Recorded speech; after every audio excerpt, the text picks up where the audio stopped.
Seeing as this is going to be the last video on the YouTube channel in the year 2022, I feel obligated to go out there and wish you all a happy new year. And I don't say that I'm obligated to because I don't want to, it's just kind of a courtesy at this point, you know? I feel like a lot of people have been tuning into these videos, they've been watching the streams, watching just all the content that we've been making here, and I'm very grateful for that. I said all this and more in the Woo video from earlier on Christmas Day. But the last video of 2022 on the LEGO Rocks 99 Gaming YouTube channel is not a fun one. We're talking about a Canucks loss and a game where a lot of things ended up happening, oddly enough. And I say oddly enough because just watching the game by itself and sitting back, relaxing, enjoying what was in front of you, you probably didn't have too much of a good time, especially if you were a Canucks fan sitting through the first period and a half pretty much, because the Vancouver Canucks end up going down 3-0 early to the Calgary Flames off of 3 second period goals. It was actually 0-0 at the end of the first period, which is kind of rare nowadays, is it not? I feel like the Canucks always get at least one goal for or against in these first periods that they play, but in this game, nah. 0-0. In fact, I don't even have too many notes written out about the first period. It was kind of just there. There were some good saves made by Martin, but the thing that I wanted to talk about firstly was JT Miller going to the penalty box right as the game began. Now, as we said, there was no goal, penalty was killed off, it's whatever. The second period is where things end up getting kind of ugly, because the second period begins, and the Flames get a 2-on-1. It's Lindholm and Dubé. Myers takes the pass, Lindholm takes the shot, and it's a far side goal on Martin, 1-0 game. This one partially happened because JT Miller is covering for the defender. And while said defender is down the boards looking for the puck, JT Miller, who is covering at the point, also decides to pinch down the boards. This is what opens up the lane for Elias Lindholm to come right down, uncontested. The only guy stopping him is the guy in the middle, Tyler Myers, who's trying to take the pass away over to Dubé. And so Lindholm is like, okay, I got a clear lane, I'm going to shoot it. Like, you know this guy's going to shoot it. It's Elias Lindholm. He scored like 40-goal seasons, 30-goal seasons. He's a great goal scorer, and he's not going to pass up that scoring opportunity. It goes right through. The Canucks then get themselves a power play. It's Backlund for slashing, and it gets killed. The power play, unfortunately, looks pretty bad. The Canucks then get another power play later. It's Noah Hanifin going off for kneeing, and this comes a few minutes after. William Lockwood actually hits Zadorov into the Canucks bench. That's kind of funny to see right there. But either way, the Canucks go on the power play once again, and they absolutely blow it. Again. The puck ends up in the Canuck zone for some reason, and it's Quinn Hughes who ends up breaking his stick while they're in their own zone, which causes a pretty frantic line change once the Canucks get the puck out into the neutral zone. Guess who it is? It's JT Miller coming right in across the Calgary blue line, and he ends up losing it because he's approached by Trevor Lewis. Miller then kind of slowly goes off to the bench. The Canucks get the line change out, and all of a sudden it's another 2-on-1. Rasmus Andersson cutting it across all the way to Blake Coleman. It goes over the stick of OEL, who's the last man back, and it's a shorthanded goal for Calgary. Like, bro, Miller was involved in 2 of these goals already, where he is the direct guy that either leads to the turnover itself or puts himself out of position, which allows the rush to happen. Then, just a few minutes after that, it's MacKenzie Weegar at the blue line. The Canucks are kind of hemmed into their zone, and he's got the seeing eye zone ability activated, baby. He drags it, he shoots it, it goes through everybody. It's 3-0 Calgary with 5 minutes to go in the second period. And the bad part is, Spencer Martin has been pretty good this entire game. Like, the goals he let in, 1-0, 2-0, like, they're both 2-on-1s. Like, what's he gonna do about that? The 3-0 goal, it's through everybody. Big screen, he can't see it.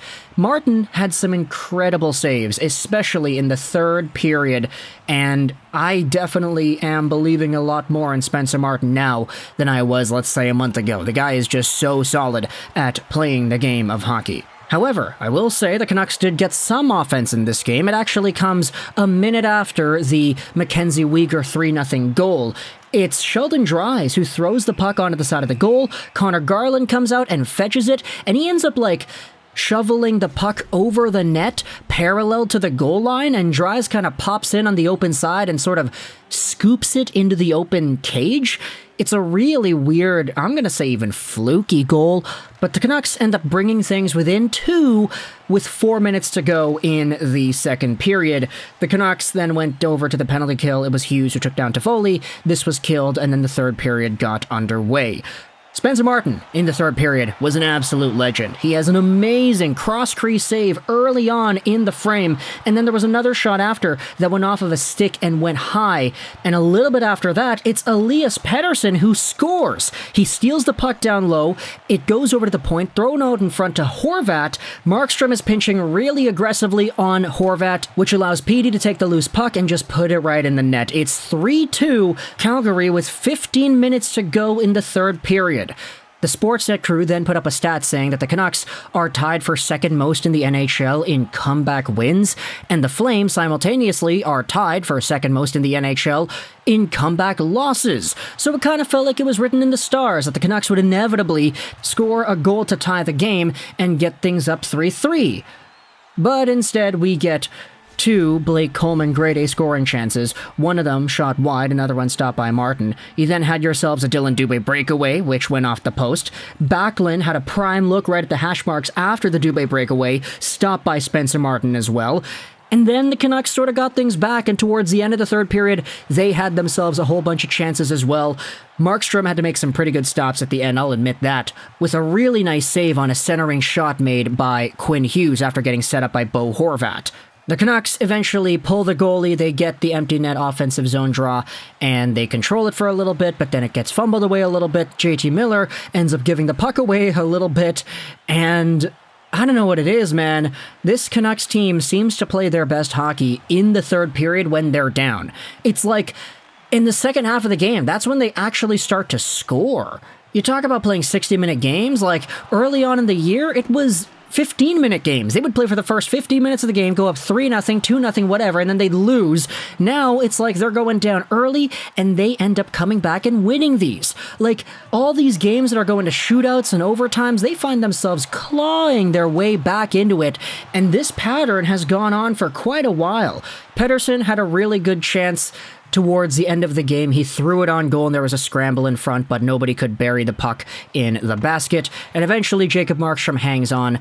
The Flames missed the empty net a few times, but ultimately it's killed off in the corner where time expires and the Flames take their 3-2 victory.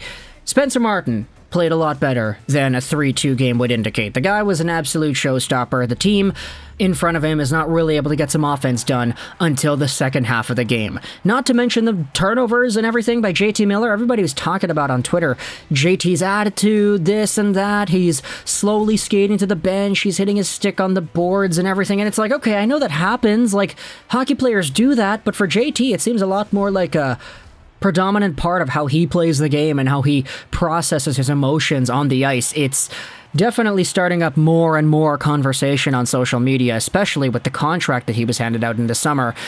And I don't know, man. Talk about Miller and the way he's playing right now, the turnovers, the skating to the bench, etc. It's going to be a long next 8 years, is it not?